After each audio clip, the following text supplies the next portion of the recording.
विद्युत अपघट्य विलयन की उस आयतन की चालकता जिसमें विद्युत अपघट्य का एक मोल उपस्थित हो मोलर चालकता कहलाती है। मोलर चालकता को लैम्डा एम से प्रदर्शित करते हैं। देखिए यहाँ पर एक उल्टे वी आकार का सिंबल बना है, इसको हम लैम्डा पढ़ते हैं। आपने तरंग दैर्ध्य वाले वीडियो में भी एक लैम्डा बनाया था जिसका सिंबल थोड़ा अलग था, तो ये दोनों ही लैम्डा होते हैं, इसको हम कैपिटल लैम्डा कहते हैं। और जो तरंग दैर्ध्य के लिए लैम्डा हम लिखते थे उसको हम कहेंगे स्मॉल लैम्डा। तो मोलर चालकता को हम लैम्डा एम से प्रदर्शित करते हैं। अब मोलर चालकता के इस सूत्र को मैं थोड़ा सा समझाने की कोशिश कर रहा हूं, ध्यान से समझने का प्रयास करें। देखिए यहाँ पर हम एक पात्र ले रहे हैं और इस पात्र में हम लोग NaCl का जलीय विलयन तैयार कर रहे हैं। इस विलयन को बनाने के लिए जो हम जल लेंगे तो जल के आयतन को हम कुछ भी रख सकते हैं, लेकिन जो NaCl लेंगे उसकी मात्रा को हम रखेंगे 1 मोल। अब यहाँ पे जो विलयन तैयार होगा इसकी चालकता को हम कहेंगे मोलर चालकता।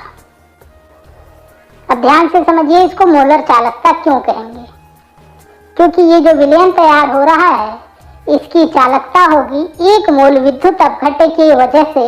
आप जानते हैं NaCl एक विद्युत अपघट्य पदार्थ होता है, तो इस विलयन की चालकता 1 मोल विद्युत अपघट्य के कारण है, इसलिए इसकी चालकता को हम कहेंगे मोलर चालकता। या फिर आप ऐसे कह सकते हैं कि इस विलयन का चालकत्व या चालकता 1 मोल विद्युत अपघट्य से उत्पन्न आयनों के कारण है, इसलिए इसकी चालकता को हम कहेंगे मोलर चालकता। अब देखिए यहाँ पे आयतन कुछ भी का अर्थ क्या है।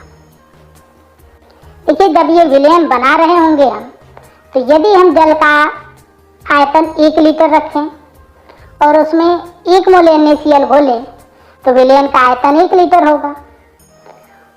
उस विलयन की चालकता को हम कहेंगे मोलर चालकता। यदि हम जल का आयतन 2 लीटर रखते और 1 मोल NaCl घोलते तो भी हम विलयन की चालकता को कहते हैं मोलर चालकता। यदि हम 10 लीटर जल रखे हैं उसमें 1 मोल NaCl घोले तब भी उसकी चालकता को हम मोलर चालकता कहेंगे। क्यों? क्योंकि हर बार हमने 1 मोल NaCl ही घोला है और अभी हमने पढ़ा कि 1 मोल विद्युत अपघट्य पदार्थ की वजह से जो चालकता होगी उसको हम कहेंगे मोलर चालकता। तो कहने का अर्थ ये है कि आयतन जो भी हो, बस उसमें विद्युत अपघट्य पदार्थ का 1 मोल उपस्थित हो तो उसकी चालकता को मोलर चालकता कहेंगे।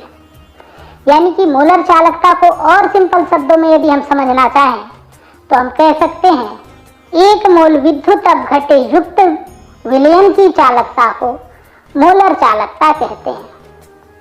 उम्मीद है आपको मोलर चालकता क्या होता है और उसकी परिभाषा क्या होती है ये आपको अच्छे से समझ में आया होगा। यदि अभी भी कोई कंफ्यूजन है तो आप कमेंट बॉक्स में लिख सकते हैं।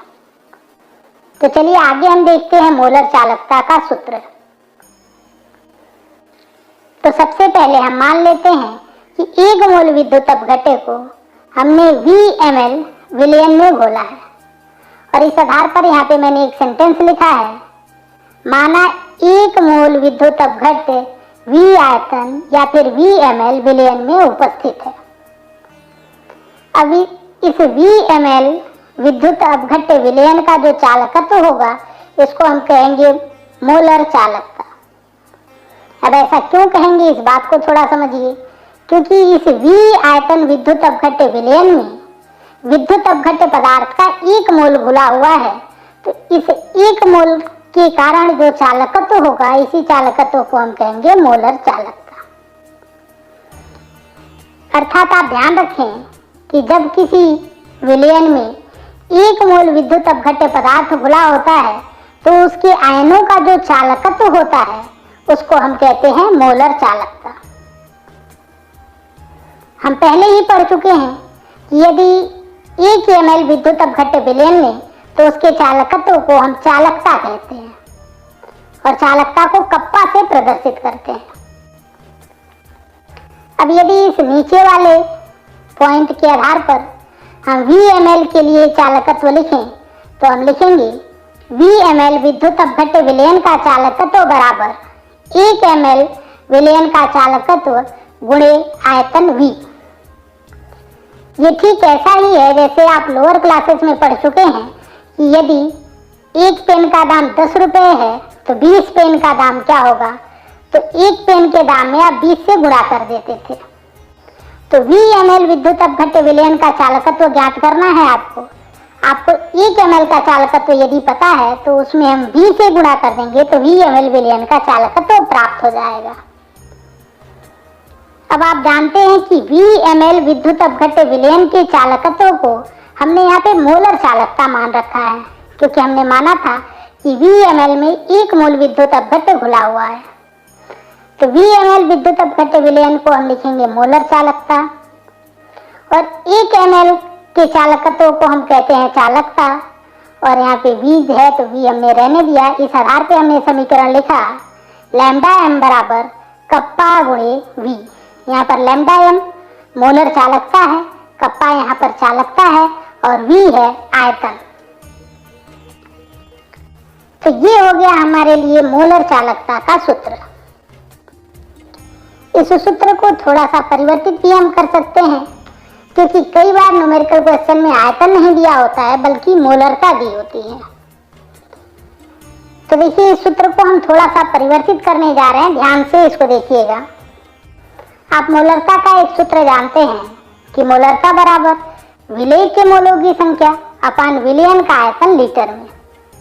यहाँ पे कैपिटल M हमने मोलरता के लिए लिखा है, N लिखा है विलेय के मोलों की संख्या के लिए, और V लिखा है विलयन के आयतन के लिए, और विलयन का आयतन लीटर में है इसलिए यहाँ ब्रैकेट में मैंने लिख दिया इन लीटर। अब इस सूत्र में हम थोड़ा सा क्रॉस मल्टीप्लाई करके V को इधर करें, M को नीचे ला दें, तो हम लिखेंगे V इन लीटर बराबर 1/m। अब देखिए V इन लीटर बराबर 1/m हो गया, लेकिन यहाँ पर जो हमको आयतन लेना है वो मिलीलीटर में लेना है, या आप कह सकते हैं सेंटीमीटर क्यूब में लेना है। तो यदि हम लिखेंगे V इन सेंटीमीटर क्यूब, तो यहाँ पर हम 1/m के साथ 1000 से गुणा कर देंगे, क्योंकि आप जानते हैं कि लीटर को जब हम सेंटीमीटर क्यूब या फिर मिलीलीटर में बदलते हैं तो उसमें 1000 से गुणा करना पड़ता है। तो V इन लीटर का मान था 1/m, तो V इन सेंटीमीटर क्यूब का मान हो जाएगा 1/m गुणे 1000। अब अभी हमने सूत्र पढ़ा था कि मोलर चालकता बराबर चालकता गुणे V, और V यहाँ पर क्या था, आयतन था, और ये भी आयतन आपने मिलीलीटर में रखा था। मिलीलीटर को ही आप सेंटीमीटर क्यूब भी कह सकते हैं। तो अब इस V के मान को आप यहाँ पर रख सकते हैं, तो यहाँ से आपको फार्मूला प्राप्त हो जाएगा मोलर चालकता यानी लैम्डा m बराबर कप्पा। देखिए यहाँ V को हमने हटा दिया है और इसकी जगह पे हमने रख दिया है 1000/m। तो ये एक नया सूत्र हो गया मोलर चालकता के लिए। इस सूत्र को आपको याद रखना है कि क्योंकि ज्यादातर जो आपके न्यूमेरिकल क्वेश्चन होंगे वो इसी सूत्र से लगेंगे। लैम्डा m बराबर कप्पा गुणे 1000/m। यहाँ पर लैम्डा m मोलर चालकता है, कप्पा चालकता है, और m यहाँ पर है मोलरता। तो उम्मीद है आपको ये सूत्र का डेरिवेशन समझ में आया होगा। तो चलिए आगे बात करते हैं मोलर चालकता के मात्रक की। तो मोलर चालकता के लिए भी हमने सूत्र पढ़ा लैम्डा m बराबर कप्पा गुणे 1000/m। यहाँ पर कप्पा जो है वो चालकता है, और चालकता का मात्रक हम लोग पहले ही पढ़ चुके हैं, सीमेंस सेंटीमीटर इनवर्स होता है। यहाँ पे m है मोलरता, और मोलरता का मात्रक आप जानते हैं, मोलरता का मात्रक होता है मोल प्रति लीटर। यहाँ पे हमको लीटर नहीं रखना है तो हम लिखेंगे मोल प्रति सेंटीमीटर क्यूब। सेंटीमीटर क्यूब क्यों रख रहे हैं, क्योंकि देखिए ये भी सेंटीमीटर में रहेगा, ये भी सेंटीमीटर में रहेगा, तो ज्यादा अच्छा रहेगा। तो यदि मोलर चालकता के सूत्र को हम लिखें मात्रक के पदों में, तो हम लिखेंगे लैम्डा m बराबर, देखिए यहाँ कप्पा की जगह पे कप्पा का मात्रक सीमेंस सेंटीमीटर इनवर्स, और गुणे यहाँ पे 1000 का कोई मात्रक नहीं होगा इसलिए हमने 1 लिख दिया है, और मोलरता का मात्रक रख दिया है मोल बटे सेंटीमीटर क्यूब। आप जानते हैं कि 1 लीटर बराबर 1000 सेंटीमीटर क्यूब होता है, या 1 लीटर बराबर 1000 ml भी लिखते हैं। अब देखिए ये जो हम लोगों को इक्वेशन मिल रहा है, इसमें हम सेंटीमीटर को ऊपर ले जा सकते हैं। तो देखिए इस इक्वेशन में हम सेंटीमीटर क्यूब को ऊपर ले जाएंगे तो हम लिखेंगे लैम्डा m बराबर सीमेंस सेंटीमीटर इनवर्स गुणे सेंटीमीटर क्यूब बटे मोल। अब देखिए यहाँ सेंटीमीटर का पावर 3 है और यहाँ पे सेंटीमीटर का पावर -1 है, तो इस 3 में से ये -1 घट जाएगा, तो हमको मिलेगा लैम्डा m बराबर सीमेंस सेंटीमीटर का पावर 2 हो जाएगा और मोल को हम ऊपर ले गए हैं तो मोल का पावर हो जाएगा -1, यानी कि मोलर चालकता का जो मात्रक हो जाएगा वो siemens centimetre square mole inverse हो जाएगा। उम्मीद है आपको ये मात्रक भी समझ में आया होगा। तो दोस्तों ये थी आज की वीडियो। उम्मीद है आज की वीडियो आपको पसंद आएगी। आज की वीडियो से आपको लाभ होगा। यदि वीडियो आपको पसंद